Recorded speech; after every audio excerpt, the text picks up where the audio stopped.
Hello and welcome to this demo of the newly redesigned HousingLink website. My name is Josh Dye. I will do the demo for you today. Just a couple of things to get the most out of our time together. Number one, to the right of the video window, you'll see that Mentimeter section, and I put a code there for you in red. If you put the code in there, that'll make it easy for you to ask a question or make a comment or even share feedback about what you're seeing on the newly redesigned HousingLink website today. And so I will keep an eye on those all throughout. And even if you just have general HousingLink related questions, I am happy to answer those to the best of my ability as well. Now, the video you are watching this on gives you a little bit of flexibility. So if you hover your mouse on the video window, to the bottom right, you will see a square icon. It's actually 4 arrows pointing in different directions. If you click on that, it'll bring you into full screen mode. That'll make it easier to see the things that I am demoing on the HousingLink website. But also right next to that full screen feature, there's a picture-in-picture feature. If you click on the picture-in-picture feature, it'll make it a lot smaller. It's going to move the video to the bottom corner of your screen.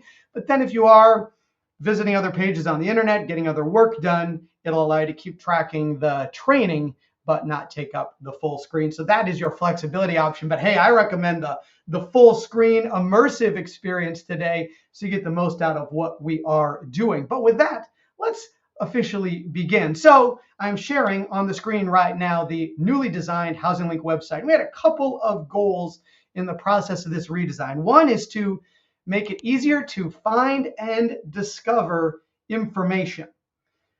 So make it easier for renters and rental properties and human services professionals to see more of the valuable educational content on the website or to better understand affordable rental housing. Another was to make content easier to read and digest, so fewer blocks of text. On the previous HousingLink website, we had a lot of blocks of text. And now we still have plenty of text, but it's broken up. It's designed to make it a little bit easier to skim or digest, and so that was one of the goals. Another is to make housing search listings. So when you perform a search, the listings pop up. Just make it easier to read the listing, to find key information in the listing, and finally to make the website more attractive, modern, feature more pictures of people and other images. That was one of the goals that we had as well. And so you can use the Mentimeter section towards the end today to let us know if you think we largely achieved those goals or not. But I'm going to start now on the home page here and point out a few things. So you still have your housing search option here to the left. That remains primary on the HousingLink website, but along the right-hand side here, you'll notice some shortcut buttons. See content for renters, owners and managers, waitlist central. That's something we're still working on to make it easier to find open waitlists for subsidized housing or to show interest in a waitlist. It's not fully live yet, but there is a shortcut to some more information about that. And then, of course, donate. Now, one thing you can do on the homepage of the website is if you just scroll down, now you'll see a few different things like featured services. So overcome criminal credit and rental history barriers. That'll link somebody to our Beyond Backgrounds program to learn more about that. We simplify subsidized housing waitlist. That'll get people to our Housing Authority waitlist page so that they can see what are some of the major waitlists that are open at local housing authorities. And what is the state of rental housing in your community is more about HousingLink data and research. So what's happening with rents and other rental housing metrics in a community. And we'll be cycling through these featuring different things, but those are the ones that we have featured right now. But if you just keep scrolling down the homepage, now you'll see that you don't have to click anywhere to get a good summary of what are some available renter resources. Okay, what are some available renter resources? And you've got quick links now to our Beyond Backgrounds program, how vouchers and subsidized housing work, avoiding scams, fair housing, housing authority wait lists, some housing tips, and more. So now you can get just by scrolling, a quick summary of and quick access to the resources that are available for renters. And if you keep scrolling down, you'll see the same thing for owners and managers, everything from education to listing a property, understanding fair housing, housing choice vouchers, and more there as well. So easier to explore, easier to discover. And then finally, if you scroll down, there's a few about HousingLink features here as well to learn more about our story and handouts that we have if you want to share information about HousingLink with renters or rental property owners and managers in the community. So that is the new homepage. I'd love for those of you who are tuning in, if you'd go into Mentimeter, just share some of your initial impressions. Do you like it? Do you have questions? Are you confused? Go ahead and go into Mentimeter and just enter in a word or two about what you think about the new HousingLink site.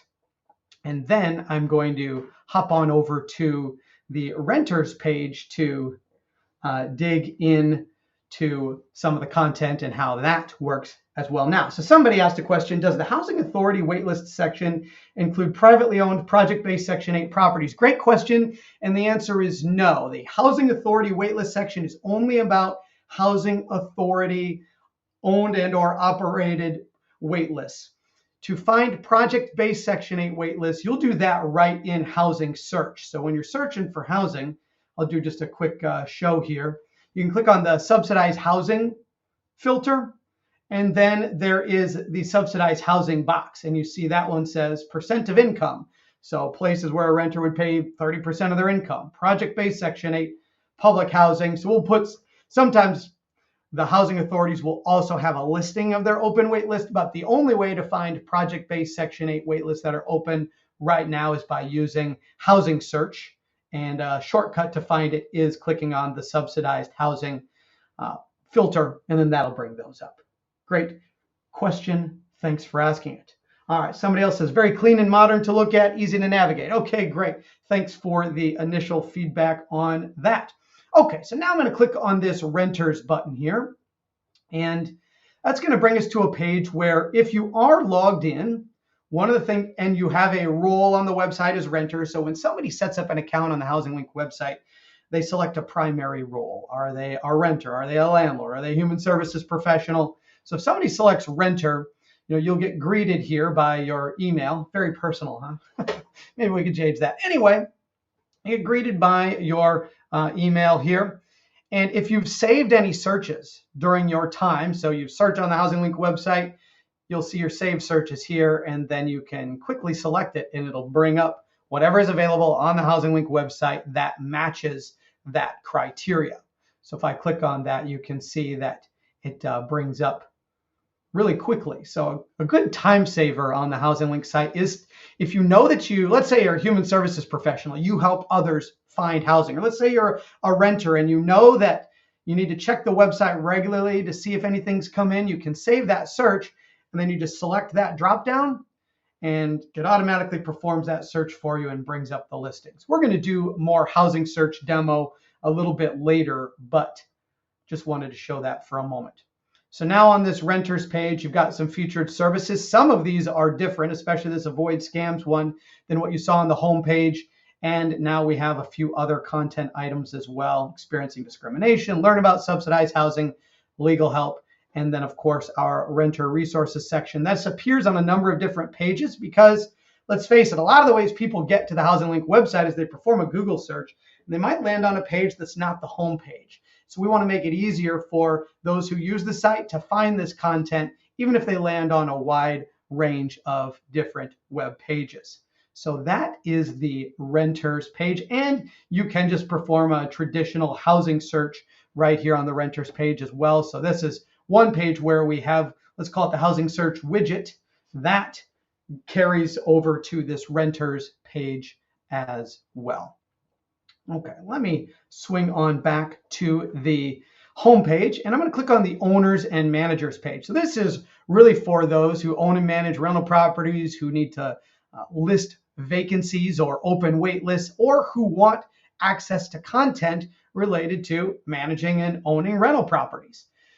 So now, similar to the renters, we've got a bit of a greeting here. At least we know it's you that's logged in. And owners and managers of rental property will see a little summary of how many properties do they have in the system and how many active listings do they have going right now. And then it can be easy to list a property, access education, or learn about voucher assistance programs, things like Section 8 housing choice vouchers, that kind of thing. And then, of course, scrolling on down, owners and managers can see the content that is connected to them. And then below that, a lot of rental properties, they're looking for resources to support their renters as well. And so we have some links to things that may be beneficial to renters on the owner and manager page here as well. So we're trying to make it easier to identify content based on the different things that people do or roles that they have. I do want to click on this education page for a moment. This is very pertinent for owners and managers of rental property. So you can come here and we'll be updating this as we go along of the different things in the library of training. So we did a fair housing training earlier this year. It's easy to access that here. Let's say an owner manager is trying to understand the Minneapolis Renter Protections Ordinance. So we've got some training there. Preventative maintenance, rental property inspections in St. Paul, things about permits, property management basics. You get the idea. So now it'll be a bit more better visibility into finding the education options that exist. And we're going to create something similar for the renter side of things. One of the things we've started doing this year is for a number of our educational trainings that we've hosted, everybody's invited. Landlords are invited. Renters are invited. Human services professionals are invited. Let's start understanding things from a common language, a common perspective, understanding that any relationship that we have in rental housing has to work well for all parties involved. And so that's the approach we've been taking. But we will, where we have content and education or recent training that is really renter specific, we'll probably prop up a page too for the renter side as well. So you can keep an eye on that and keep it coming.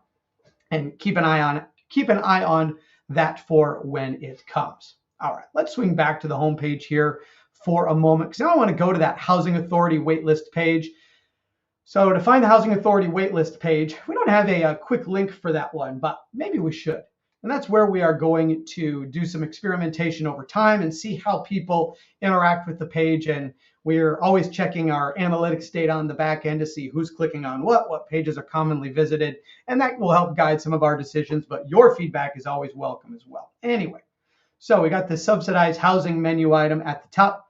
Then if I click on Housing Authority waiting list, that'll bring us to this here. And this is for metro area housing authorities in the 7-county metro area, and what are some wait lists that they currently have open. And you can click to get information about each individual wait list, or you can go and click on the housing authorities page. I'll just click on Dakota CDA here. And here's where you'll find things like their payment standards and utility allowances. Also a list of their open wait lists and portability contacts if you are porting a voucher in. So now that is available in a little bit more digestible, easier to find format and layout. So anytime there is an open wait list at a housing authority in the metro area, we will have it posted here. Okay. Let's say that you need to understand Section 8 payment standards. So in the subsidized housing menu item, you do have Section 8 payment standards in here, which will bring you to a map of the housing authorities in the metro area. Or if you scroll down, we do have just a couple of Greater Minnesota. If they're linked, that means we have current information for them. If they're not linked, we don't have current information for them. And you can see we have a bit of work to do with Greater Minnesota. But in the metro area, we do have that fully covered here. So similar, just like what I did with Dakota County CDA there, you can just click on each housing authority, and then that'll take you to their page where you can see their payment standards and their utility allowances if you need them. Okay, if you have any questions, somebody asked, do we have any Greater Minnesota wait lists? So short answer is yes, you will find Greater Minnesota wait lists if they are posted to the site through housing search here. So if you're doing a housing search and you click on subsidized housing, and then you see this subsidized housing box, and then if you, let's say you're interested in like St. Louis County or down in Olmsted County in Rochester, you put that in there, and if we have any open wait lists for Greater Minnesota, which there are a number in the system, that is a way to find them. And I'll do a a demo or two of actually searching for housing and searching for open wait lists to show you how can you get the most possible number of listings to show up. Because sometimes we have to really broaden our search if people have incomes that are really constrained in finding housing, or we're trying to find something that's the right fit, maybe due to flexibility for background issues. So I'll show you how to get more things to show up. So yes, we do have some open wait lists in Greater Minnesota. Those would be found through doing a search in Housing Search. Okay, now I'm just going to click on this subsidized housing menu item. Just click on it right on the top here.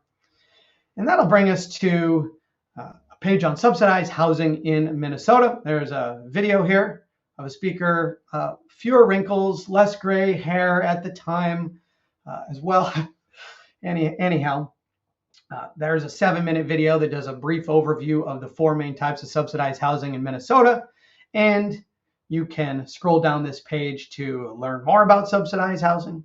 Or let's say you're just interested in how does that housing choice voucher program work? You can click on that. It'll take you to that video, but this one will start on the portion of the video that just talks about housing choice vouchers. And then you've got some helpful links. And so you can see this is where we're trying to make it easier to navigate content or discover content that's relevant to the interest or area that somebody is looking or searching. Okay, now it is time to do a housing search. So here's what we're going to do. First, I want to show about how you could get a greater number of listings to appear. So let's say we know that, all right, let's say you have a bit more flexibility in the search and we're like, gosh, I need just to find a place as close as possible to Minneapolis. Let's just use that as a scenario. So I would enter in and select Minneapolis there.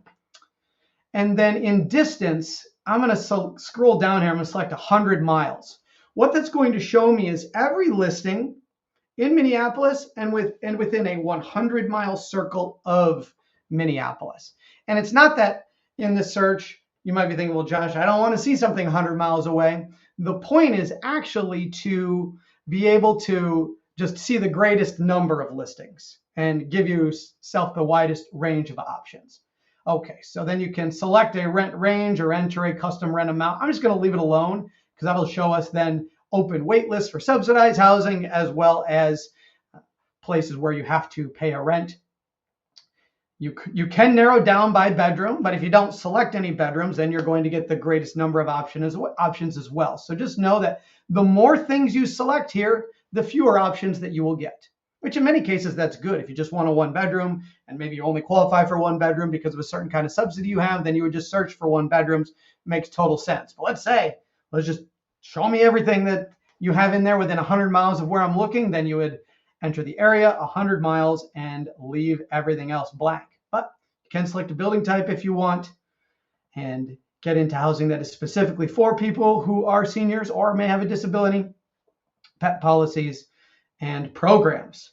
So programs is where, let's say you are a renter who you've got criminal credit or rental history barriers that make it hard to find a place to live, and you want to find properties that are at least familiar with the Beyond Backgrounds program. You could select Beyond Backgrounds, and that would bring up properties who have some familiarity. We're going to talk more about that in a moment, but just know that in the future, we might see more programs in here as well. But right now, it's just Beyond Backgrounds, but that's what the programs section is about. So I'm going to click Show Listings, and you can see that within Minneapolis, now this is all within 100 miles of Minneapolis, this is all bedroom sizes, but we've got 1,434 listings found. I do want to point out here, there is this filters up here. If you click on filters, you can edit your search results. So if you did want to narrow down, you could select just show me 1 bedrooms, click on show listings, and it would narrow those down to just 1 bedroom. So if you click on filters up here, that'll allow you to edit your search results so that you can further narrow it down if you like. I do want to point out this Save Search button. If you click on Save Search, you can name it, 100 miles of Minneapolis. And then you can select email or text, which means once a day, HousingLink will send you an email or a text message to notify you of any listings that match this criteria in this search. So let's say you want to put your housing search on automatic. Instead of always having to come back, you just like send me a daily digest of listings that are new listings in HousingLink that match my criteria. That's what the Save Search does. And if you remember, if you go to that renters page, you'll see the Save Searches on that page as well. So that's what saving a search does, is you can get email notifications if you want, text notifications you want, and make it faster to perform that search on the HousingLink website as well. That's what the Save Search does. Okay, let's scroll down here because we do have a slightly new layout on what we call the search results page. So of course you have your photos over there, but now right at the top, you're going to have prominently placed the rent amount, the number of bedrooms, the bathrooms, and the building type, and when it is available. Okay. Of course, you've got the property address and information, and then schedule a tour. So this is where you'd contact the property to set up a time to go visit it. You'll see what fees are there, application fees, security deposits, what utilities does the resident have to pay? What are some of the criteria like maximum number of occupants or minimum income, pet policies, accessibility and amenities, and more.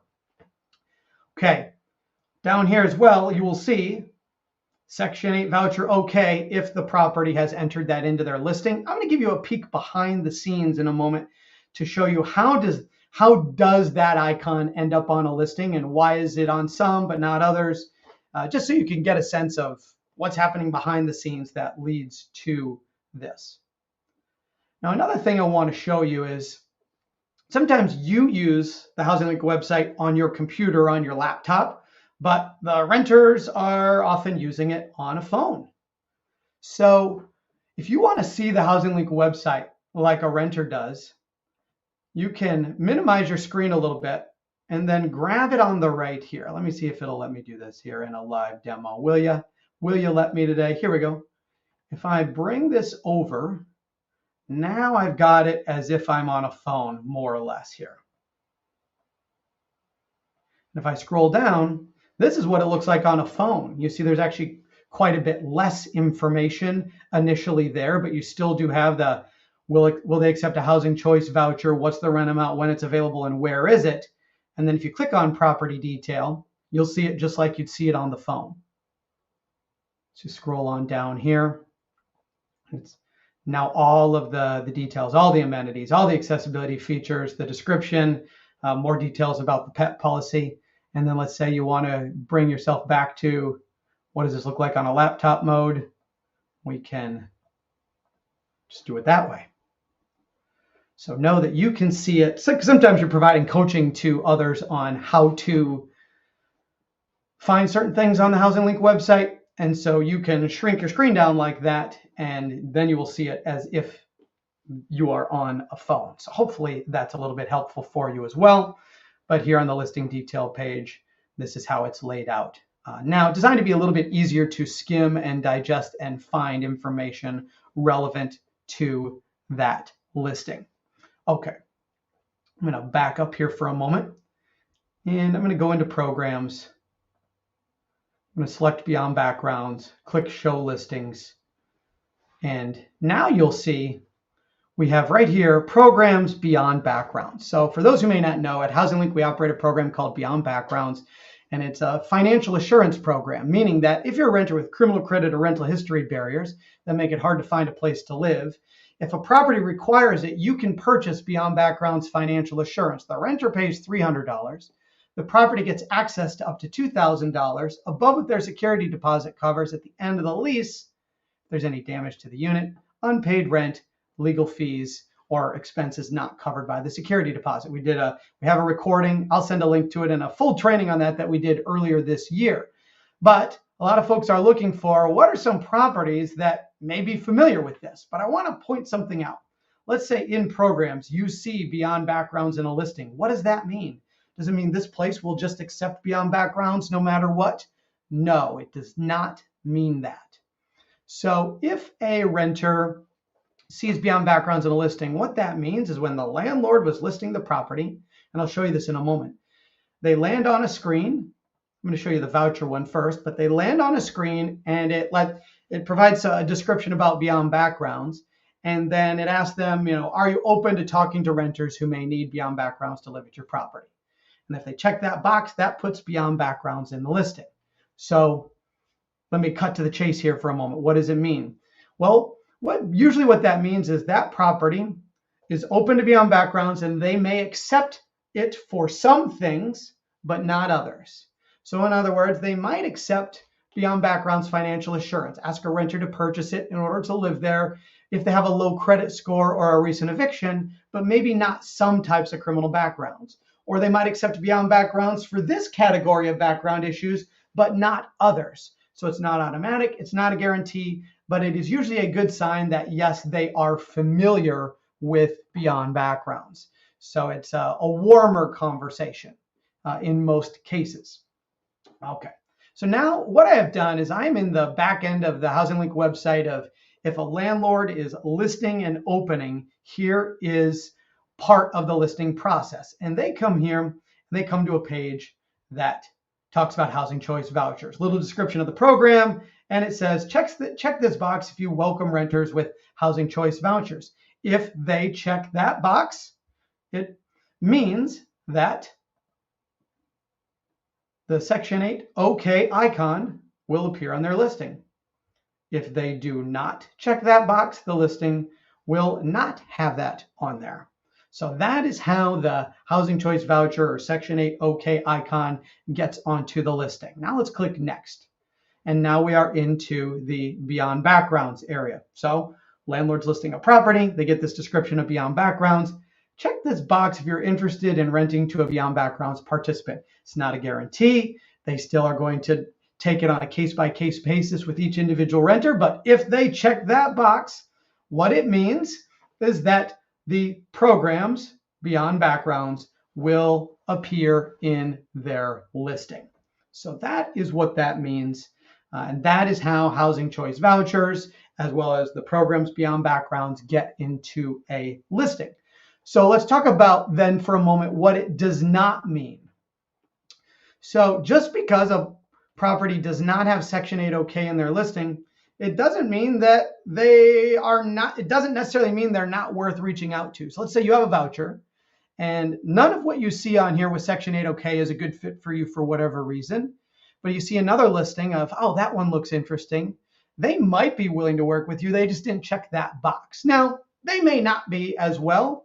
And as we know in the city of Minneapolis, a rental property is not allowed to deny somebody only because they have a Section 8 housing choice voucher. So if you meet their other criteria and you have a voucher, you could live there. So don't overrate the Section 8 OK icon is what I'm saying. Maybe use that as a good place to start, but then go ahead and if you see another place, start that conversation and see where it leads. Same thing with beyond backgrounds. Yes, you might see some of these properties have beyond backgrounds in the listing. A good place to start, might be a nice shortcut, but if you see another place that doesn't have it, it still may be worth reaching out, sharing your story, telling them you're willing to purchase beyond backgrounds financial assurance in order to live there, and it may make a big difference for you.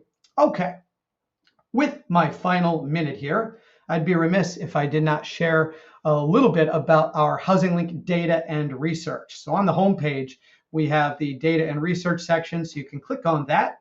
And it'll take you to a landing page with just a brief summary here. Well, maybe not so brief, but a summary here of a number of the different research resources that we have, like Twin Cities rental housing trends. This one here is something that we do keep up to date. It's a graph that shows what's happening with rents and rents by building type or vacancies by building type, excuse me. And the difference in rents between a tax credit property and a market rate property, affordability by income. And this is just across the entire Twin Cities, but that is an example of one of the resources we have there. And of course, we have our Minneapolis and St. Paul rental housing briefs, where each month we produce a report that shares what's happening with rents and vacancies and affordability in the cities of Minneapolis and St. Paul. So always keep an eye on that data and research section of our website, because that'll give you a sense of what's happening in rental housing in your community. Okay, that is all that I had to share today. Feel free if you have any questions, I'll hang out for a moment. I see one just came in here.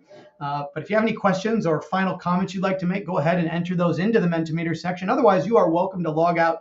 To do that, you can scroll down below the video window. You'll find a form down there to the bottom left. It's already filled out. You can use that to log out. That'll get you a confirmation email that you attended today. And it'll also automatically redirect you to a survey to share your thoughts about our time together. But if I have not covered something that you wanted me to, please put that into Mentimeter and I'll address it right now. Okay, somebody said, do you have any way of checking if a social security number is required versus using an ITIN? No, we currently do not have a way of doing that. The only way that that could pop up is in a listing description. So let's talk about listing descriptions for a moment. I'm going to do another search just to give you a visual of what I'm talking about.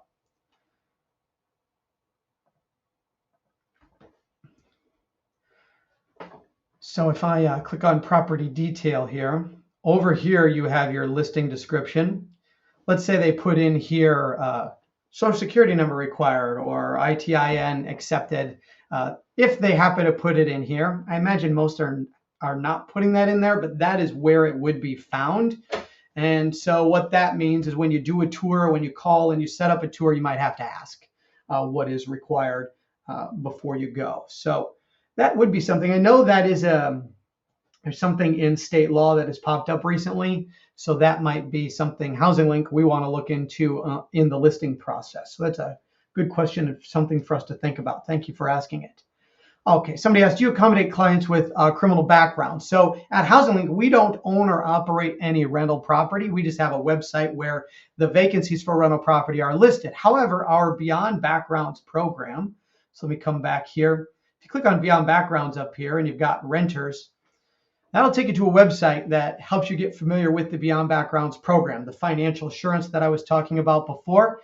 And there is no eligibility requirement for Beyond Backgrounds. You can access these resources that are on this site. And then when you're out searching for housing, you can talk to a landlord and say, hey, are you willing to rent to me if I purchase Beyond Backgrounds financial assurance? Here's how it works. I, the renter, pay $300.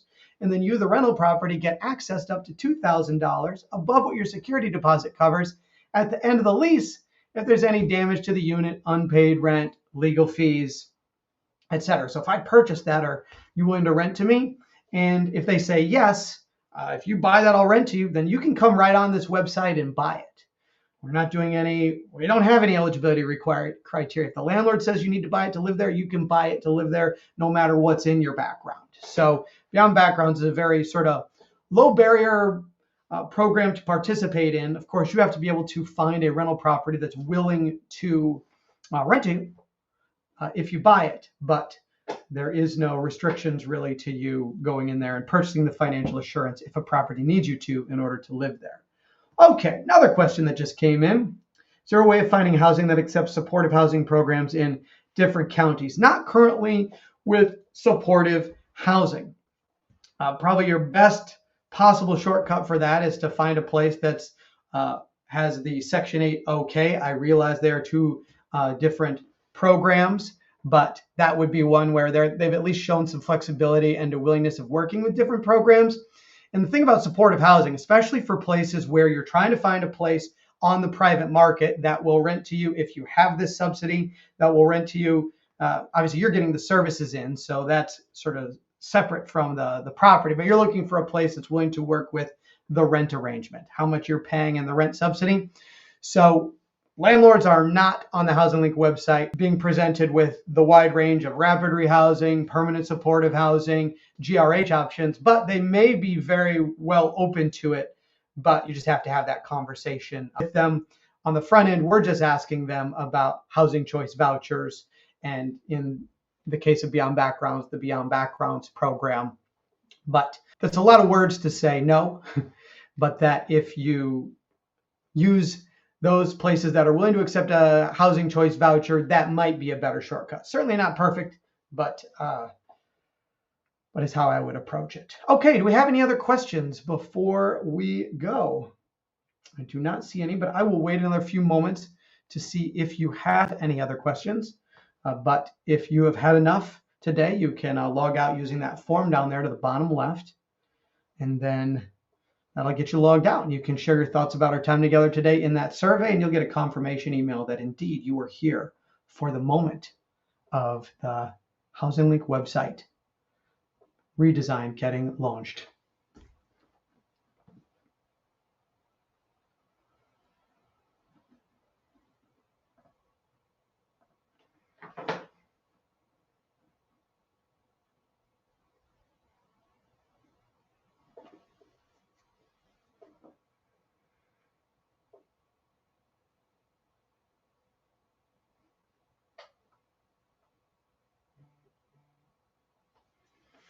Okay, it appears all the questions that people wanted to ask or all the comments they wanted to make have been made.